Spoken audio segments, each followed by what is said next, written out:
रीमा जरा अपनी Facebook ID का पासवर्ड बताना, जरा जल्दी करो। मुकेश ने अपनी पत्नी से कहा। क्या आप भी न हमेशा शक करते रहते हो? आपको मुझ पर कभी भरोसा ही नहीं रहा है। ये लो देख लो जो देखना है।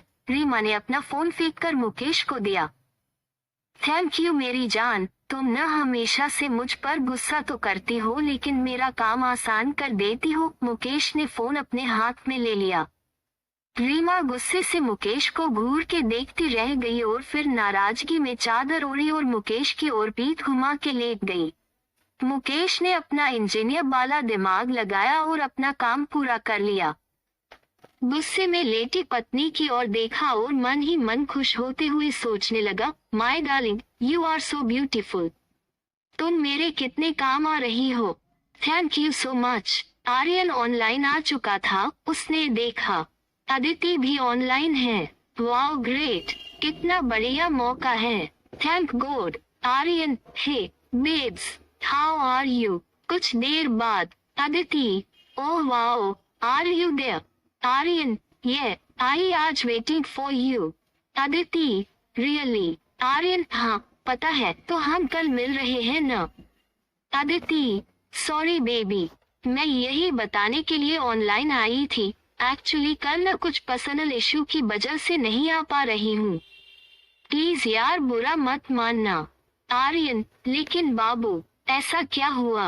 अदिति, बस please try to understand. Bye, मैं अभी जा रही हूँ। व्हाट अ फक, इतनी मुश्किल से फंसाया था, आने को भी रेडी हुई, अब अचानक से इसे हो क्या? कल तक तो एवरीथिंग इज फाइन। आर्यन अत्याधुनिक और फैशनेबल बड़े घर का बेटा था।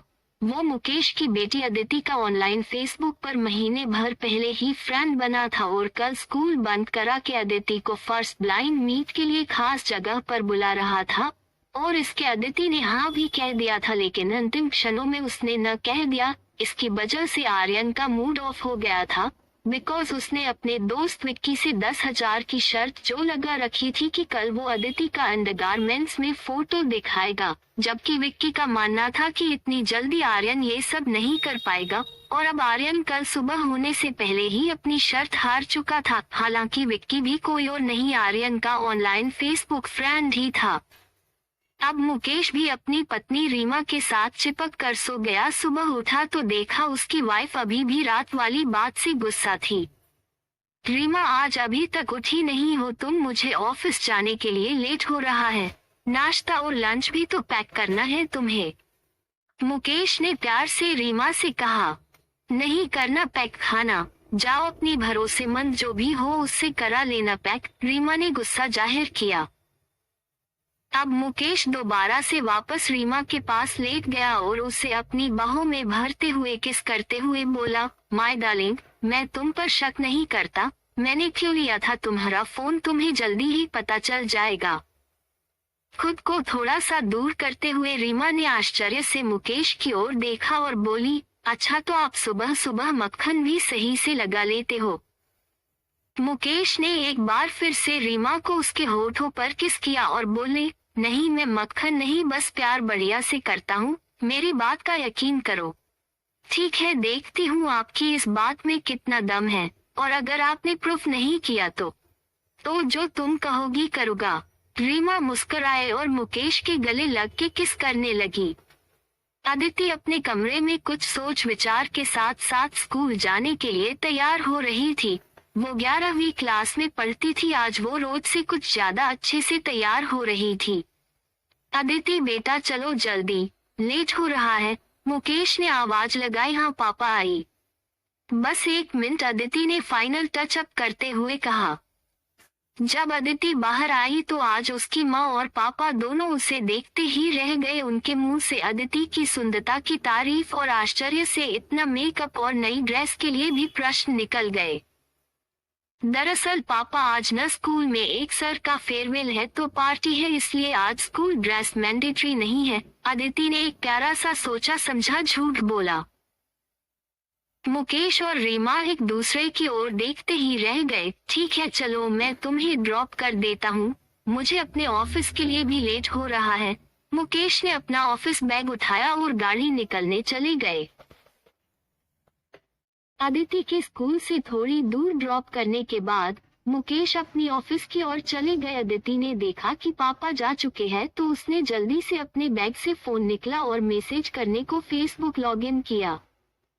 तब उसे पता चला आर्यन ने तो उसे ब्लॉक कर रखा है। वो उसे न तो मैसेज और न ही कॉल कर पा रही है। अदिति परेशान पसीने पसीने हो रही थी। आखिर मुझसे गलती क्या हुई जो आर्यन मुझे ब्लॉक करके चला गया। अदिति का मूड इतना खराब था कि उसे कुछ नहीं सूझा तो उसने अपना फोन रोड पर दे मारा। शाम को मुकेश के घर पर सभी लोग खाना खाने के लिए डाइनिंग टेबल पर बैठे थे। खाना थालियों में डाला जा चुका था। अदिति बेटा, कैसी रही स्कूल की पार्टी? और तुम आज अपना मुंह क्यों फुलाए हुए हो? अदिति के पापा ने अदिति से पूछा। अदिति ने गुस्से से एक बार अपने पापा की ओर देखा और कुछ नहीं कहा। इसका फोन टूट गया है आज रोड पर गिरने की वजह से। रीमा ने मुकेश की ओर देखा। टूट गया है या गुस्से में तोड़ा गया है? मुकेश ने खाने की बाइट ली। रीमा और मुकेश ने एक साथ अदिति से कई सारे सवाल किए, लेकिन गुस्से में बैठी अदिति ने कुछ नहीं बताया। रीमा, अदिति तुम इतनी बदतमीज कब से हो गई हो? तुम्हारे पापा और हम कब से तुमसे पूछ रहे हैं, बताती क्यों नहीं हो कुछ? क्यों डांट रही हो रीमा उसे? इस उम्र में ये सब होना स्वाभाविक है। दरअसल इनके स्कूल में न तो कोई फंक्शन था और न प्रोग्राम पार्टी। इन्हें अपने न्यू फेसबुक फ्रेंड से मिलने जाना था, लेकिन इन टाइम पर वो इन्हें ब्लॉक करके चला गया। मुकेश ने पूरी कहानी सुना दी। पापा, आपको कैसे पता ये सब? अदिति ने अपने पेरेंट्स से सॉरी बोलते हुए पूछा। बेटा, हम आपके पापा हैं।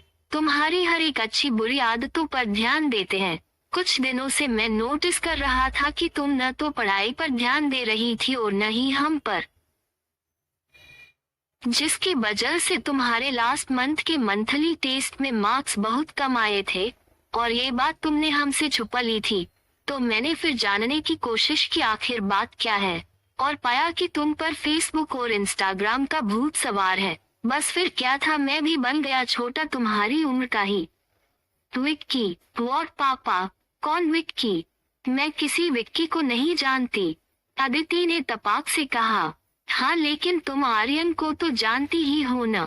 उद्धरण चिन्ह। हाँ में सर हिलाते हुए अदिति ने फिर से पापा की ओर देखा। विक्की भी आर्यन का फेसबुक और क्लोज वाला फ्रेंड बन गया था। मुकेश ने एक स्माइल करते हुए अदिति के सर पर हाथ फेरा। और तुम्हें जानकर हैरानी होगी बेटा, तुम जिससे मिलने जा रही थी वो तुम्हारा सच्चा दोस्त नहीं बल्कि एक एडल्ट एडिक्टेड लड़का है जो तुम्हारे साथ स्कैंडल करने की फिराक में था। ये सब बातें रीमा सुनकर बेहोश होने वाली थी। इतना सब चलता रहा, न तो तुमने मुझे और न ही अदिति को कुछ कहा। फिर भरोसा दिलाने के लिए मुकेश ने अदिति और रीमा को आर्यन और विक्की के आपस में शर्त वाली पूरी चैट पढ़ाई। पूरी सच्चाई जानकर अदिति शर्म से पानी पानी हो रही थी और अपनी गलती पर बेहद शर्मिंदा थी। सॉरी पापा, अब से मैं फ्यूचर में कोई भी ऐसी हरकत नहीं करूंगी जिससे आपके और हमारी फैमिली की इज्जत पर आंच आए। प्लीज पापा, मुझे माफ कर दो, कहते हुए अदिति अपने पापा के गले से लग गई। अपने बच्चे के सर पर हाथ फेरते हुए मुकेश ने कहा, मैं अपने बेटी से कभी नाराज था ही नहीं। मैं तो बस एक छोटी सी जासूसी करके उसकी की हुई गलती से आंखें खोलने और उसे समझाने की कोशिश कर रहा था। शॉक्ड रीमा अपने पति और बेटी की ओर देखकर हैरान थी और अपना सर पकड़े हुए बैठी थी। इतना सब इतनी आसानी से हो रहा था। तभी मुकेश ने कहा, नहीं, ये सब तुम्हारी मदद के बिना संभव नहीं था, तुमने भी पूरी मदद की है। रीमा आश्चर्य से, मुझे तो कुछ पता ही नहीं था। हाँ मुझे पता है, लेकिन तुमने नाराज होकर मेरी हेल्प की। तुम्हारे फोन से मैंने अदिति की आईडी जुगाड़ करके ओपन की और न आने के बारे में लिख दिया। बस यही मूव तुम्हारी मदद से किया। अब रीमा भी समझ गई थी कि मुकेश क्या कहना चाह रहे हैं। अब तीनों लोग गले लगे और एक दूसरे से इंटरनेट और सोशल मीडिया को सावधानी से इस्तेमाल करने का वादा किया। मोरल ऑफ द स्टोरी, किसी गड़बड़ के लिए केवल बच्चों को ही दोषी न माने, खुद की जिम्मेदारी को समझे और आज के इंटरनेट के जमाने में बच्चों को समय दे। इसके अलावा उन्हें समय समय पर जांचते परखते रहे कि बच्चे लैपटॉप और टैबलेट में पढ़ भी रहे हैं या फिर दूसरों के मनोरंजन के साधन तो नहीं बनते जा रहे।